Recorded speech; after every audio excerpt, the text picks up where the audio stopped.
بسم الله الرحمن الرحيم. عن أبي هريرة رضي الله تعالى عنه قال قال رسول الله صلى الله تعالى عليه وسلم في الحديث: ثلاثة لا ترد دعوتهم: الإمام العادل، والصائم حين يفطر، ودعوة المظلوم. رواہ الترمذی۔ نبی کریم صلی اللہ علیہ وسلم نے ارشاد فرمایا، تین قسم کے لوگ وہ ہیں جن کی دعا رد نہیں ہوتی: ایک عادل بادشاہ، دوسرا روزہ دار جب وہ افطار کر رہا ہو، اور تیسرا مظلوم کی دعا۔ یرفعها فوق الغمام، اللہ تعالیٰ اس کو بادلوں کے اوپر اٹھا لیتے ہیں۔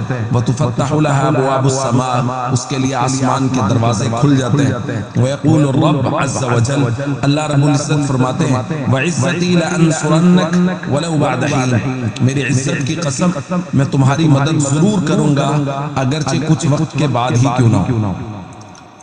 دوستو، یہاں تین قسم کے لوگوں کا ذکر کیا گیا۔ مختلف جگہوں پہ نبی پاک صلی اللہ علیہ وسلم نے مختلف لوگوں کی دعاؤں کی قبولیت کا ذکر کیا ہے۔ یہاں تین لوگوں کا ذکر ہے، اور ان میں خاص طور پہ الصائم حین یفطر، افطار کے وقت روزہ دار کی دعا۔ ہمارے یہاں چھوٹے چھوٹے عذر کی وجہ سے دعا افطار کے وقت چھوڑ دی جاتی ہے۔ اس بات کا بہت خیال کرنا چاہیے کہ افطار کا وقت وہ دعاؤں کی قبولیت کا وقت ہے، اس لیے اس وقت اللہ رب العزت سے ضرور دعائیں مانگنی چاہیے، اور کسی بھی سستی اور کاہلی کی وجہ سے دعا ترک نہیں کرنی چاہیے، چھوٹے موٹے عذر کی وجہ سے دعا چھوڑنی نہیں چاہیے۔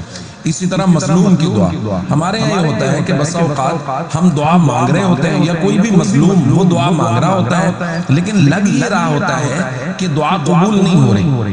یاد رکھیے، اللہ رب العزت نے ہمیں پیدا کیا ہے، اللہ ہمارے حال کو ہم سے زیادہ بہتر جانتا ہے، اس لیے وہ جانتے ہیں کہ کس وقت کس چیز کا دینا میرے بندے کے لائق ہے، کس وقت اس کو یہ چیز دینی ہے اور کس وقت نہیں دینی۔ اس لیے جو ہم یہ سمجھ رہے ہیں کہ دعا قبول نہیں ہو رہی، اللہ رب العزت کے ہاں اس کا صحیح اور مناسب وقت ہوتا ہے جب وہ اللہ رب العزت ہمیں دینا چاہتے ہیں۔ اس لیے آخر میں حضور نے فرمایا، وعزتی لانصرنک ولو بعد حین، میری عزت کی قسم میں تمہاری مدد ضرور کروں گا چاہے مصلحت کی وجہ سے کچھ تاخیر ہو جائے۔ اس لیے دعائیں ہمیشہ مانگتے رہیں اللہ رب العزت سے، اس یقین کے ساتھ کہ اللہ رب العزت اگر کچھ تاخیر فرما رہے ہیں تو کسی مصلحت کی وجہ سے، فی الحال وہ شاید میرے حال کے لائق نہیں ہے جو مانگ رہا ہوں، اس لیے اللہ رب العزت اس کو تاخیر کر رہے ہیں، اور اللہ رب العزت اپنی عزت کی قسم اٹھا کے فرما رہے ہیں کہ میں تمہیں ضرور بضرور عطا کروں گا اور تمہاری ضرور بضرور مدد کروں گا۔ السلام علیکم ورحمۃ اللہ وبرکاتہ۔